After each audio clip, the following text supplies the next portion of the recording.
এদেশের অনেক নিরীহ লোকের জীবন গেছে।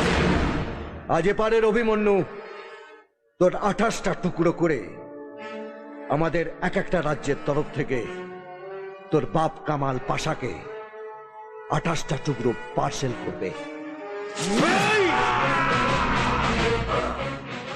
এই হাত দিয়ে এনেছিস না প্রেসার কুকার পার্সেল,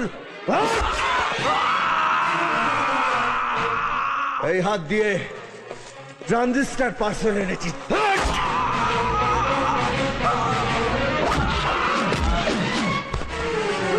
আমায় ছেড়ে দে, আমি কসম খাচ্ছি এ দেশের মাটিতে আর কখনো পা রাখবো না। আমায় ছেড়ে দে।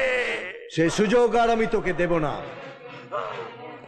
যে মাটি নেতাজি, ভগৎ সিং, বিনয় বাদল দীনেশের স্পর্শে পবিত্র হয়েছে, অভিমন্যু নাক সে মাটিতে কোনো বান্টি সুলেমান, কোনো